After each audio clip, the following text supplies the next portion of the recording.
జై గణేష్ మహారాజ్‌కి జై. నేను మీ పోలవరపు పవన్‌ని. వినాయకుని చరిత్ర మనందరికీ తెలిసిందే. పార్వతీదేవి పసుపు గణపతిని చేయడం. అదే తను నుల్ నలుగుతో గణపతిని చేయడం. అలాగే ఆ గణపతినే తనకు ఆ ఆ పసుపు బొమ్మకి ప్రాణం పోయడం. తర్వాత ఆయన ఒక గణపతిగా మనందరికీ తెలిసి అవతరించడం మనందరికీ తెలుసు. ఆ తర్వాత శివుని కోపంతో తన బల్లెంతో ఈకని ఖండించగా తన శిరస్సు తెగిపోవడం, మళ్ళీ ఏనుగు దంతాన్ని అమర్చడం ఇలా మనందరికీ తెలిసిందే. కానీ ప్రస్తుత కాలంలో వినాయకుడిని ఎలా చేస్తున్నారో చూసారు కదా!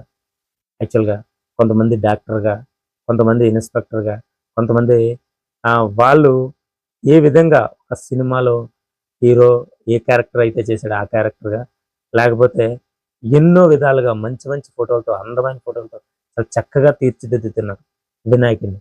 ఇది ఒక వినాయకుడి తాలూకా ఆనందంగా జరుపుకునే వినాయక చవితి, నవరాత్రులు ఇదొక పద్ధతి.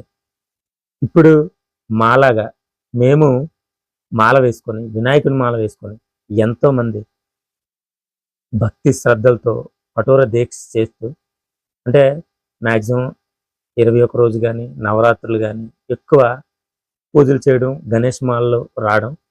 ఇదొక వినాయకుడి గురించి ఇదొక విధానం. పూజించే భాగంలో ఇదొక విధానం.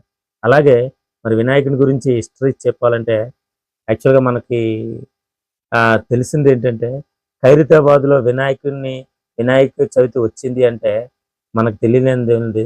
దేశమంతా ఖైరతాబాదు, ఇటు గాజువాక చూసేటట్టు ఇప్పుడు వినాయకులు పెట్టడం.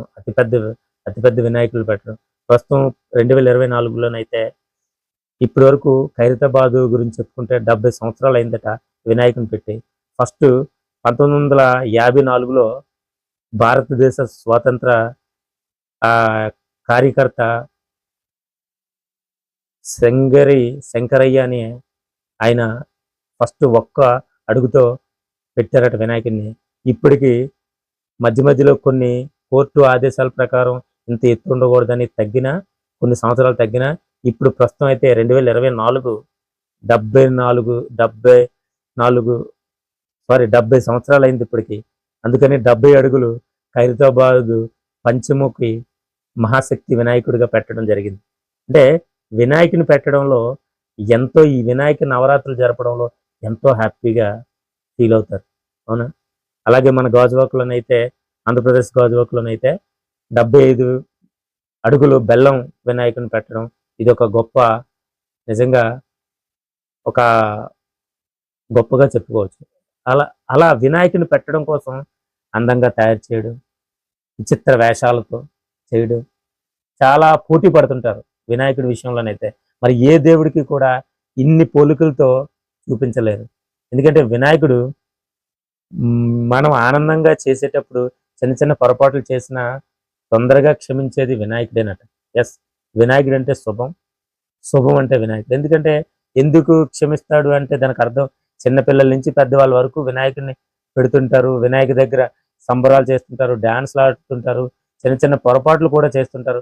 అయినా క్షమించేది వినాయకుడు ఒక్కడే. అలాగే ఇండోనేషియా అయితే ఆల్రెడీ 700 ఇయర్స్‌లో ఇలా వినాయకుడు అక్కడ ఉండేది. ఈ యొక్క విగ్రహం.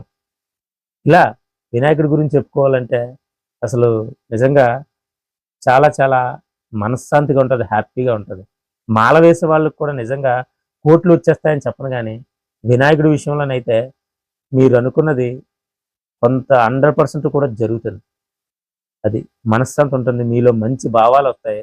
వినాయకుడి తాలూకా గొప్పతనం ఏంటంటే ఎవ్వరినైనా సరే భక్తి భావంలో తీసుకెళ్ళగలడు వినాయకుడు. అందుకే చిన్న పిల్లలు భజనలు చేయడం, పెద్దవాళ్ళు కూడా భజనలు చేయడం, విఘ్నేశ్వరుని పెట్టడం అనేది చాలా సంతోషంగా చేస్తుంటారు. అలాగే మరి మన ఆంధ్రప్రదేశ్ కాణిపాక వినాయకుడి గురించి మనకి కొంతమందికి తెలిసిందే మాక్సిమం అందరికీ ఎలా వెలిసాడు అన్నది. ఒక పొలంలో ముగ్గురు అన్నదమ్ములు కలిపి నీరు కోసం ఆ పొలం తడపడానికి చూస్తే బావిలో నీరు లేకపోతే ఇంకా కొంచెం తవ్వారట. తవ్వితే అక్కడ గుణపంకి ఆ రాయి తగిలిందట. కానీ ఆ రాయికి రక్తం రావడంతో వాళ్ళు ఏంటి అని వెతికి చూడగా వినాయకుడు వెలిసాడట. అప్పుడు కొబ్బరి నీళ్ళతో కొబ్బరికాయలు కొట్టి అభిషేకం చేస్తే ఆ వినాయకుడుకి గుణపం తగిలిన దానికి బ్లడ్ కూడా వచ్చిందట. ఆ బ్లడ్ తగ్గేది ఎలాగని అనుకుని కొబ్బరికాయలు కొట్టి అభిషేకం చేస్తే బ్లడ్ ఆ రక్తం కారడం తగ్గిందట రక్తం. అలా అప్పుడు వినాయకుడిని ఇలా పైకి లేపగానే ఆ లేపిన వెంటనే ఆ నూతిలోంచి నీరు ఎంత నీరొచ్చిందంటే ఇంచుమించు ఒక ఎకరున్నర నీరు తడపు తడిచి ఆ నీరు వచ్చిన నీరంతా ఎకరున్నర నీరు తడిచిందట అది.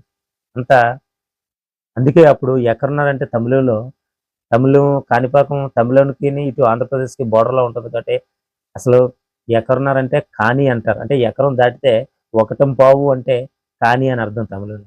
అందుకని కాని అని అక్కడ ఆహ్, తడపడం అంటే నీరు అంటే తడపడం అంటే పరకం అంటారు. వినాయకుడు నీరు తడపడం వల్ల కా పరకం, పరకం అని పేరు పెట్టారక్కడ. అలా పరకం పోయి ఇప్పుడు కాణిపాకం అయింది. అది అలా వెలిసాడు వినాయకుడు కాణిపాకంలో. ఏది ఏమైనా సరే నిజంగా వినాయకుడి గురించి ఎన్ని విధాలుగా చెప్పుకున్నా, ఎంత గొప్పగా చెప్పుకున్నా, ఎంతసేపు చెప్పుకున్నా తనివి తీరదు. వినాయకుడి యొక్క స్టోరీస్ పిల్లలకి చెప్పండి. భక్తి భావాలు పెంచండి. నిజంగా మీరు వినాయకుడిని ఎక్కడికైనా వెళ్ళేసేటప్పుడు తలుచుకొని వెళ్ళండి. మీరు అనుకున్న కార్యక్రమం అవుతుంది. అందుకే ఎంతమంది దేవుళ్ళున్నా ఫస్ట్ తొలి పూజ వినాయకుడికే చేస్తారు. ఎందుకంటే శుభం అన్నమాట. స్టార్టింగ్ వినాయకుడి పూజ స్టార్ట్ చేశాకే చేస్తారు. సో, ఎనీవే వినాయకుడిని మాక్సిమము వినాయకుడినే కాదు మీరు ఏ దేవుడిని అనుకున్నా సరే భక్తితో, భజనలతో పూజించడానికి చెయ్యండి.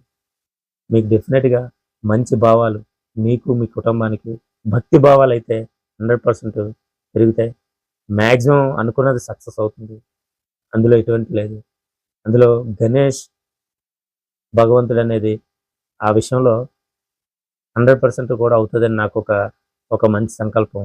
అలాగే అదే గుర్తుంచుకోవాలి. కోట్లొచ్చేస్తాయి మీకేదో అనుకున్నయన్నీ జరిగిపోతాయి అని కాదు. ఎందుకంటే ఏది నెరవేర్చాలో ఆ భగవంతుడు మీకు డెఫినిట్‌గా నెరవేరుస్తాడు. ఏది ఇవ్వాలో అది ఇస్తాడు. యెస్. గణేష్‌ని అందుకే వర్షాల దేవుడు కూడా అంటారు. ఎందుకంటే ఇదే సెప్టెంబర్ నెలలో ప్రతి నెల సెప్టెంబర్ నెలలో వర్షాలు వ కరెక్ట్‌గా ఈ వినాయకుడు వచ్చేటప్పుడు కూడా వర్షాలు డెఫినిట్‌గా కురుస్తుంటాయి. ఈ సంవత్సరం అయితే కొంచెం తుఫాన్ ఎక్కువగా అనిపించింది గానీ, పాడి పంటలు యాక్చువల్‌గా ఆ వర్షాలకే ఇక్కడి నుంచే పంటలు స్టార్ట్ అవుతుంటాయి. అంటే రైతులు, మన దేశం బాగుంటుంది. ఈ సెప్టెంబర్ నెలలో వినాయకుడు అంటే వర్షాల దేవుడు. వర్షాన్నిస్తాడు, చల్లదనాన్నిస్తాడు, నీరునిస్తాడు 100% ఆయన. మనకు భోజనం ఈరోజు ధాన్యం, వరి అంటే భోజనాన్ని పెడతాడు ఆయన. అంత గొప్ప మహాశక్తి, గొప్ప దేవుడు ఎవరు అంటే 100% కూడా వినాయకుడు అని చెప్పుకోవాలి. యెస్. 100%. అందుకే ఈయన్ని వర్షాల దేవుడు కూడా అంటారు. కరెక్ట్‌గా సెప్టెంబర్ నెలలోనే స్టార్ట్ అవుతుంది. ఏదేమైనా సరే వినాయకుడిని ప్రతి ఒక్కరు పూజించండి. మీకు నచ్చిన దేవుడిని పూజించండి. భక్తి భావాలతో ఉండండి. ఎప్పుడూ కూడా హ్యాపీగా మీరంతా ఉండాలని కోరుకుంటున్నాను. Thank you. Thanks for